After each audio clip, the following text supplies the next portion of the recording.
Você escuta seu filho? Sabe o que ele faz no celular? Hoje vamos falar sobre os cuidados que você deve ter com as crianças e adolescentes. GovCast RJ. Está começando mais um GovCast RJ. E aí, Suelen, tudo bem? E aí, André, tudo bem? Hoje a gente vai falar sobre algumas ações da Subsecretaria da Criança e do Adolescente. E quem conversa com a gente é a Juliana Lemos, coordenadora da Primeira Infância. Tudo bem, Juliana? Tudo bem, gente. Obrigada por me receber. Juliana, é impossível a gente começar esse episódio sem falar da série Adolescência, que tá gerando um burburinho aí pela internet. É uma história bem complexa, né? Que traz um alerta para pais e responsáveis. Qual que é a importância do diálogo e do suporte nessa fase?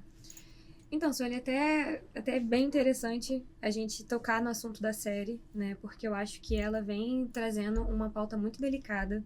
Ela vem apontando questões muito delicadas que dificilmente a gente consegue discutir se não for ali justamente por uma série tão grande de muita repercussão. Então, assim, é bacana que essa série exista para a gente poder falar sobre isso. Então, ali vem trazendo muito a questão do adolescente com a internet. A relação que essas crianças estabelecem com a internet.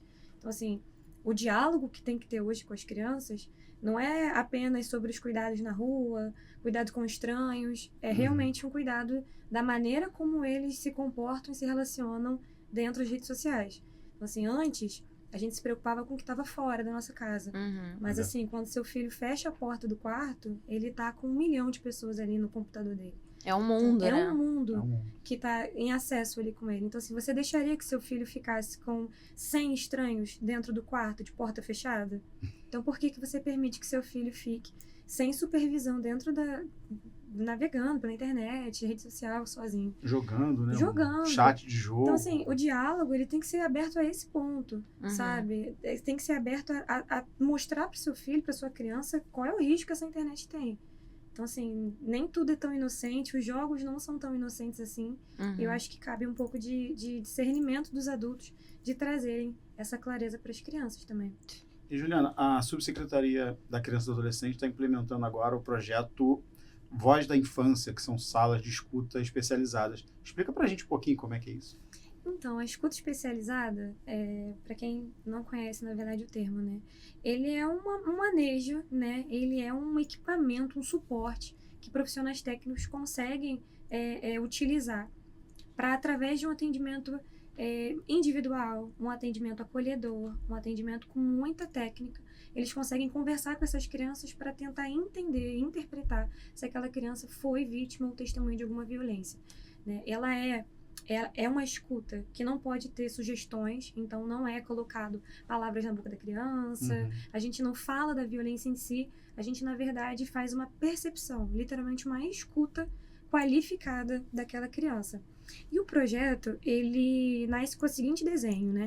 Hoje, no Brasil, 67,3% dos casos de violência sexual acontecem dentro de casa. Então, assim, é um número massacrante. E é um número que desenha pra gente um perfil muito específico de violência e de abusador. Então, assim, são pessoas... Não são violências pontuais. São violências planejadas.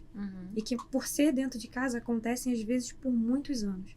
E aquela criança fica realmente sozinha, isolada com aquele abusador dentro de casa. Então, o projeto, ele nasce justamente para que essa criança tenha um outro espaço, um novo espaço, onde ela possa pedir ajuda.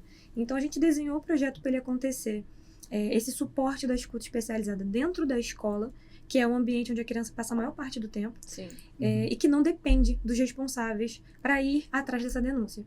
Então, a criança, por si só, ela pode, através de uma identificação de uma criança com marcas no corpo, às vezes uma criança que o rendimento escolar diminuiu muito, às vezes uma criança que está com um comportamento nítido, claro ali, de uma violência, aquela criança é retirada com muito cuidado, levada para um lugar isolado, acolhedor, com profissionais técnicos, ela faz a escuta dessa criança e, se for realmente percebido uma violência, é denunciada.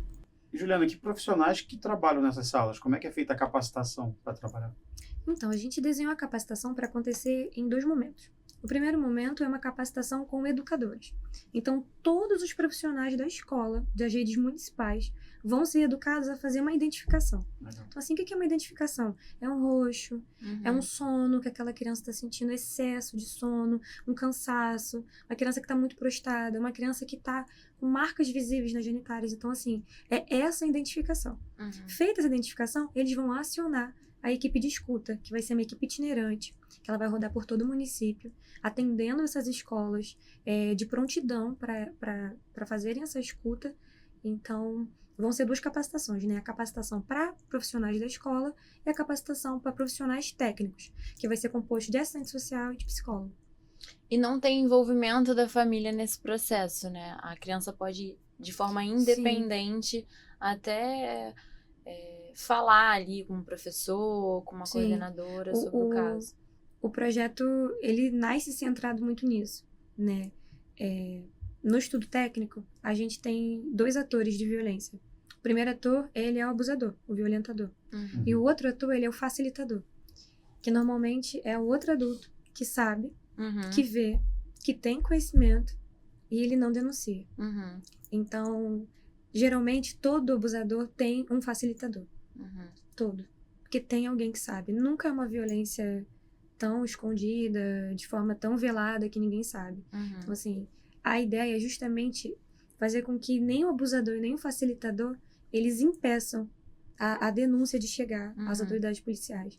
Então, assim, a família, obviamente, continua cumprindo seu papel de proteção, mas nesse caso, nesse sentido, a criança é escutada por profissionais, independente da vontade, do querer da família. É o que você falou, né? Como muitos dos casos vêm de dentro de casa, então o pai ou o responsável que faria essa proteção da criança, caso isso acontecesse em outro ambiente, seria a pessoa que ia denunciar. Eles não denunciam, né? Porque estão envolvidos nesse processo. Então, a própria criança tem essa oportunidade na escola, através desse projeto, de estar ali relatando a sua situação e sendo identificada por um dos profissionais. Muito bom. Juliana, fala pra gente também sobre como os pais podem identificar que uma criança ou um adolescente está consumindo alguns tipos de conteúdos na internet. Por exemplo, a gente sabe que existem muitos conteúdos perigosos, desafios, conteúdos ligados a violência contra a mulher. Violência contra a mulher. Esse termo até que eles usaram na série, esses incels. Fala um pouquinho mais pra gente sobre isso. Red Pill. Gente, a internet, ela é um mar de possibilidades. O alcance que um adolescente, uma criança hoje consegue ter na internet é muito grande.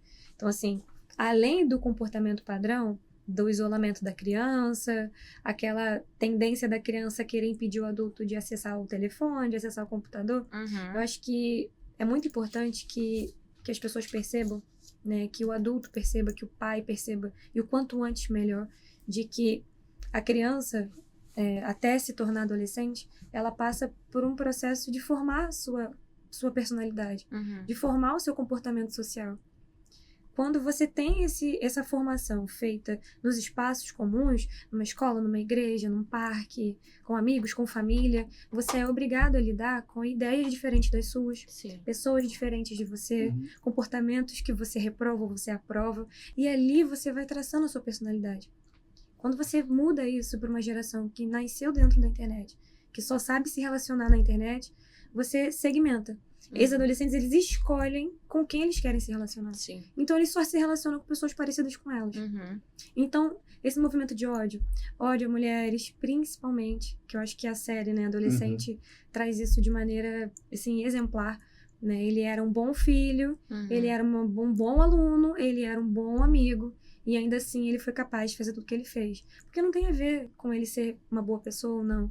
Isso tem a ver justamente com uma ideia, com um pensamento, que ele foi cultivando ali entre pessoas semelhantes a ele. Num ambiente virtual. Num ambiente virtual.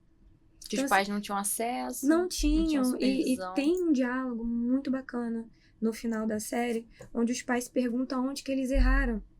E fazem uma reflexão de, poxa, o mundo é tão perigoso, ele dentro de casa, estava seguro dentro de casa. E a gente volta um pouco no que a gente pensou de, dentro de casa tem 1.000 pessoas, 1 milhão de pessoas naquele computador. Ele não tá sozinho dentro de casa, sabe? Então, essa formação, esse comportamento que esses adolescentes estão tendo, essa ideia dessa bolha, onde eles só andam com quem pensa como eles, só se comporta em quem se comporta como eles. É isso que afasta eles de uma sociedade mesmo. Sim, sabe? com certeza. Assim, isso é perigosíssimo, né? A gente vive momentos tenebrosos para a infância. É verdade. Infelizmente. Juliana, falando da saúde mental desses jovens que sofreram violência, né? Quais as consequências desses traumas e o que pode ser feito para ajudar esses jovens? Sim, as consequências inúmeras, né? A gente começa primeiro com... acho que para mim, né? Falando tecnicamente, para mim o pior é o rompimento na infância. Total. Né? Porque existiu uma infância até ali, ao momento da violência, e aquilo se segmenta, aquilo se quebra.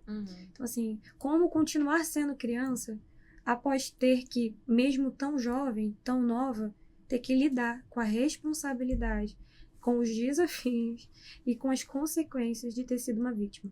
É muito difícil. Porque você chega na escola, você não é vista mais da mesma forma. Você começa a frequentar centros terapêuticos, você vai até profissionais, você vai até delegacias, você às vezes faz reconhecimento do seu agressor. Isso é muito traumático. Então, assim, como continuar com uma infância a partir dali? Então, o processo terapêutico, de acompanhamento mesmo terapêutico, ele é fundamental. Fundamental porque a criança, ela precisa fazer a superação daquela violência.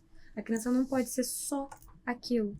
Só aquela coisa de, coitadinha, pobrezinha, sofreu uma violência quando tinha 5 anos. Nunca mais ela vai se recuperar, não. A gente realmente precisa trabalhar com enfrentamento. Ela tem que superar aquela violência e ela tem que ter a possibilidade de ser mais do que aquilo. Imagina você ser vítima aos 5 anos de idade, chegar aos 25, ainda sendo vítima daquela violência. Ela tem o direito de ter uma vida. Claro. Né? Então, assim, o acompanhamento psicológico, o acompanhamento profissional é para dar uma chance a essa criança de ser um adulto, de ter uma vida. Mudar essa realidade de ser apenas uma pessoa com um trauma, né? Sim. Ser uma pessoa apenas. Sim, exatamente. Agora fala pra gente, além dessas ações, né, que o Estado vem promovendo, como a sala especializada, o que as próprias crianças e adolescentes podem fazer para se proteger? Olha, vamos lá. Tomara que tenham adolescentes assistindo Sim, a gente aqui tomara. para saber. Eu acho que fundamental, né? Ponto número 1, entender que você não sabe com quem está falando do outro lado. É muito importante que você tenha essa consciência, né? Você é adolescente, por mais inteligente que você seja, por mais esperto que você seja, por outro lado, tem um adulto muito mais esperto que você, que sabe fazer um manejo dessa rede muito melhor do que você.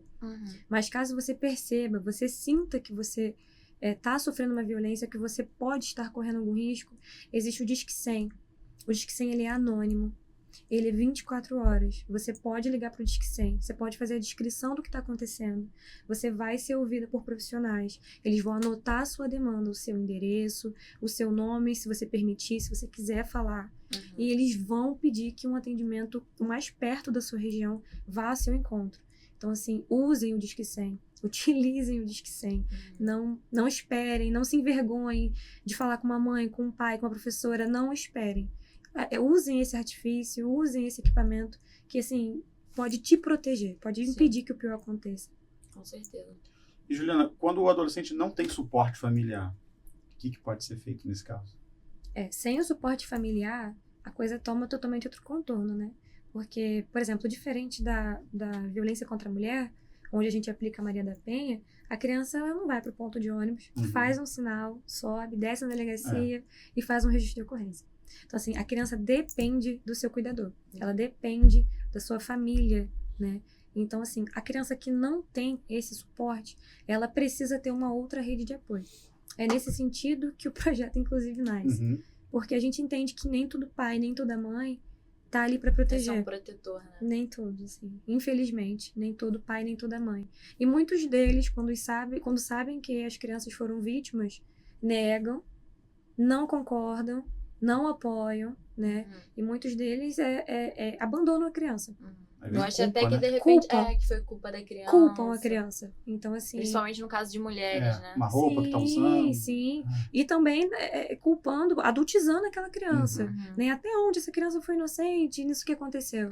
Sabe? Então, assim, essa percepção do que é violência ou não tem como ficar na mão de um responsável. Que muitas vezes não se sente na obrigação de cuidar. Então, a criança sem suporte, sem família, sem uma pessoa, ela realmente precisa dessa rede de proteção.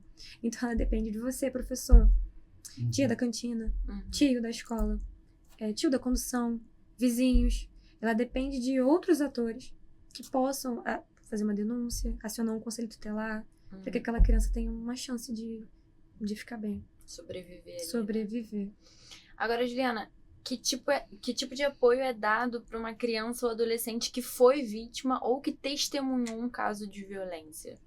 Então, a nossa lei prevê o atendimento multidisciplinar, né, para a recuperação dessa saúde mental e a inserção dessa criança em ambiente saudável.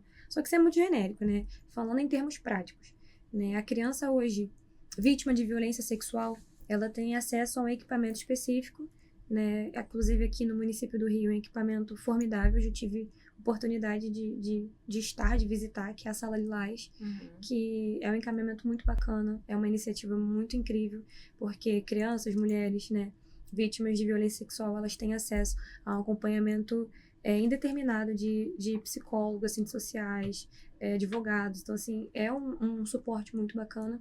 E para as demais violências, a gente tem os encaminhamentos de rede. Então, a gente tem o acompanhamento psicológico, psicossocial nos CRAs, a gente tem o acompanhamento psicológico que é feito pelo Tribunal de Justiça. Então, assim, os outros encaminhamentos de rede dependem muito do tipo da violência que a criança sofreu. E como é que a sociedade pode contribuir nesses casos? Com apoio, denúncia? Denúncia. A gente teve um marco muito importante, né, dentro do sistema de garantia de direitos da criança e adolescente, que foi a Lei Riborel, que veio em 2022, se não me engano, colocando a omissão dentro do enquadramento do crime. Então, hoje a gente vê a testemunha, né, o denunciante como sujeito de direitos. Hoje, assim, é uma lucidez que é até muito interessante a gente poder falar, porque hoje, se você quiser denunciar uma violência, você tem direitos ao anonimato. Você tem direito à medida protetiva, porque às vezes você não denuncia porque você mesmo tem medo, né? Daquele vizinho que é muito agressivo. Você tem direitos como denunciante. Isso é muito interessante porque acaba muito aquela coisa de eu não denuncio mais por medo. Agora você pode denunciar. Então, assim, hoje a gente coloca a omissão, a gente responsabiliza a omissão. Então, hoje já é obrigação de todos, sempre foi. Mas hoje, mais do que nunca, denunciar é uma obrigação.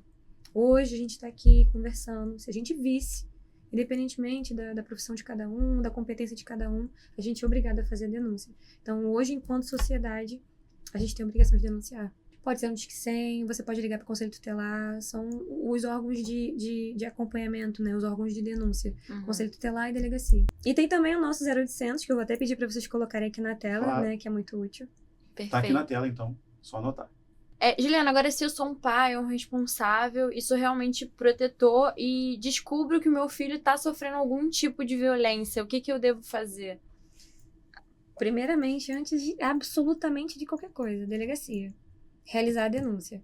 É necessário que se faça a denúncia. Assim, eu entendo que é óbvio, né? Se o seu filho, se a sua criança em casa tiver sofrido uma violência e ele estiver fisicamente machucado, tiver sido agredido de alguma forma fisicamente, atendimento hospitalar, atendimento médico. Claro. Agora, o quanto antes denúncia. Realizar a denúncia. Só a partir da denúncia que a gente consegue fazer a comunicação do que aconteceu, para que haja um inquérito, para que haja uma investigação, para que a gente consiga dar seguimento, né, no atendimento daquela criança. Então, hoje a gente tem o equipamento da medida protetiva de urgência, que que as pessoas precisam requerer. Então, assim, indo na delegacia, realizando boletim de ocorrência, você pode medir a medida protetiva. Se o agressor, ele morar na casa da criança, ele pode ser afastado do lar, tal qual a Lei Maria da Penha, né? A medida restritiva Maria da Penha. O agressor pode ser retirado do lar. Então, assim, para muitas mães, principalmente, esse é um artifício muito importante. Porque às vezes, para onde que ela vai com aquela criança? Né? Ela denuncia o que aconteceu e ela vai para onde? Morar onde? Viver como com aquela criança? Então, com o artifício da medida protetiva, ela consegue que o agressor saia de casa e ela fique com a criança. E existe algum tipo de abordagem que esse pai ou responsável pode fazer no sentido de escuta da criança? Assim, existe algum método para... Porque muitas das vezes o responsável não sabe muito como abordar o assunto, como falar com aquela criança sobre a violência que ela sofreu, né? É até difícil, porque o primeiro conselho técnico que eu dou é não aborde. Se você tem uma suspeita, né, conclua sua suspeita de maneira que a criança não perceba. E por que eu digo isso? A criança, ela tem uma visão da violência muito diferente da nossa. Tem muita criança que é vítima de violência e ela não sabe que foi vítima de uma violência. Então, quando você, óbvio, por uma ação de cuidado, de desespero, você tenta ir atrás, perguntar para a criança, tentar extrair dela o que aconteceu, é ali que você, na verdade, de forma, obviamente, sem manejo e totalmente sem pretensão, você acaba violentando ela mais. Então, assim, o primeiro passo, confirme suas suspeitas de outra maneira, ou se você não conseguiu confirmar, de certa forma, denuncie. Não importa.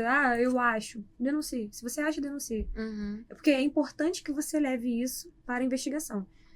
Pai e mãe não conseguem fazer investigação por conta própria. Sim, claro. Né? E nem toda violência, ela é escancarada. Ela tá ali diante dos seus olhos. Então, se você suspeita, denuncie. A parte de tentar conversar com a criança, tentar entender a criança, deixa que essa parte profissionais técnicos façam, justamente para que seja feito com um manejo de mais cuidado. E tem alguma forma de prevenção? Você falou que às vezes a criança nem sabe que está sofrendo uma violência. Qual que é o conselho que a gente pode dar para os pais para que as crianças tenham essa noção assim do que é uma violência, de quando comunicar aos pais? Eu acho que é importante estabelecer um diálogo muito direto e muito sincero com seus filhos. Já não existe mais, gente. A gente não vive mais em tempos de bicho-papão, homem de saco preto, vai te levar. A gente já não tem. A gente não tem mais tempo para isso. O diálogo ele tem que ser direto, ele tem que ser honesto, ele tem que ser todos os dias. Claro, dentro de casa. Tem que ser claro.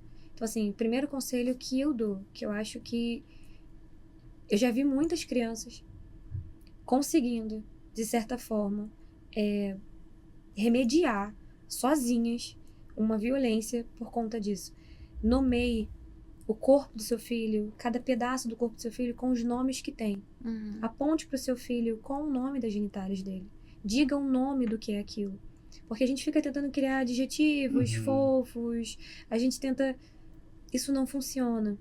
Porque quando seu filho ele for verbalizar para um outro adulto, ele pode não conseguir passar essa compreensão. Sim. Ele não consegue se expressar sobre o que aconteceu. Então, antes de mais nada, mostre para o seu filho aonde que podem encostar, aonde que não podem encostar. E quando você for dar banho nele, explique para ele que aquela forma é higiene. Aquilo que você está fazendo é higiene. É dessa forma que se limpa, é dessa forma que se lava. Qualquer coisa que não seja isso, não é higiene. Isso aí. E é para você me contar. Então, assim, é muito importante que a criança tenha essa noção de consentimento. O corpo da criança não é público, ele não está disponível para qualquer adulto tocar, e isso vale inclusive para vovó, vovô, titia, titia, botar no colo. Brincadeiras escondidas, não existe brincadeiras escondidas, nem de outras crianças com a sua criança, nem de adultos com a sua criança. Então, brincadeiras de cabaninha, brincadeiras de cavalinho, brincadeiras de segredinho. É um segredo nosso. Se você contar pra sua mãe, eu nunca mais vou falar com você. É naquele momento que o adulto tem que repreender. Seja quem for, fala alto para que a sua própria criança escute. Não existe segredo aqui. Não existe segredo na minha casa. Meu filho não guarda esse segredo de mim. Para que o outro adulto também perceba e a sua criança observe e fale assim, caramba, a minha mãe não gosta de segredos. Meu pai não gosta de segredos. Então, quando alguém vier contar um segredo, fala assim, não guardo segredos. A minha mãe não gosta. Então, eu vou contar pra ela.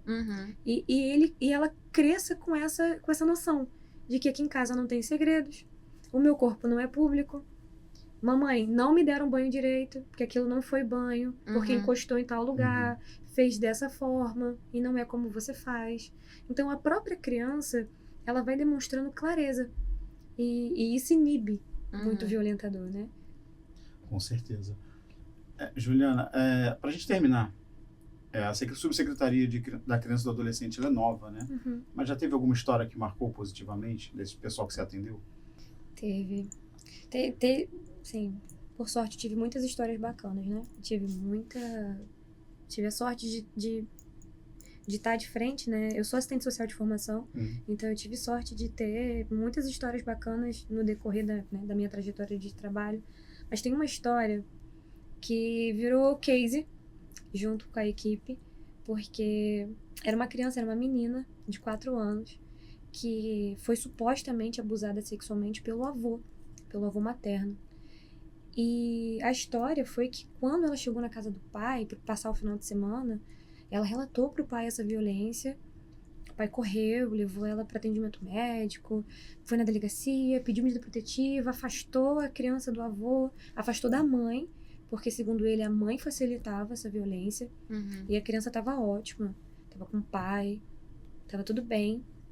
E aí a delegacia encaminhou ela para atendimento, com a equipe multidisciplinar, né, psicóloga, assistente social.